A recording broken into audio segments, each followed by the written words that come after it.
جنگ کے موقع پر حضرت ابوبکر صدیق رضی اللہ تعالیٰ عنہ کے بیٹے تھے عبد الرحمن، جو ابھی تک مسلمان نہیں ہوئے تھے، ایک جنگ کے موقع پر اپنی دلیری دکھانے کے لیے سامنے کھڑے ہوئے۔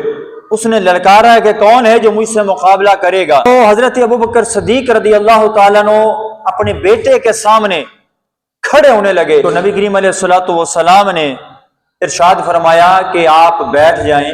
پھر حضرت ابوبکر صدیق رضی اللہ تعالیٰ عنہ نے عرض کیا کہ یا رسول اللہ صلی اللہ علیہ وسلم مجھے اجازت دیں، میں اس کے مقابلے میں آتا ہوں۔ جو نبی کریم علیہ الصلوۃ والسلام نے جملے ارشاد فرمائے الریاض الندرہ کے اندر، المستدرک الصحیحین کے اندر، اور اس کے علاوہ بھی کتب حدیث کے اندر یہ روایت موجود ہے۔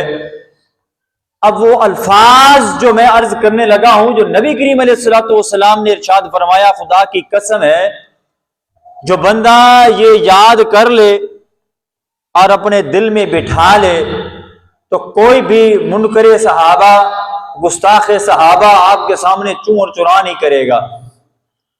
نبی کریم علیہ الصلوۃ والسلام نے ارشاد فرمایا کہ متعنا بنفسک جا ابا بکر ما تعلم انک عندی بمنزلۃ السمع والبصر۔ نبی کریم علیہ الصلوۃ والسلام نے ارشاد فرمایا، اے ابوبکر صدیق،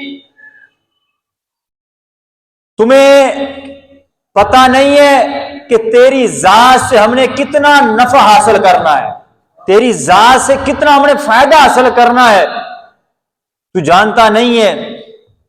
متعنا، ہم نے نفع لینا ہے تو اس سے بے نفسی کا، تو اس سے اے ابو بکر ما تعلم انک عندی، اللہ اکبر، تمہیں معلوم نہیں ہے کہ میرے نزدیک تمہاری حیثیت السمع والبصر، آنکھوں اور کانوں کی جو سماعت ہے اس جیسی ہے۔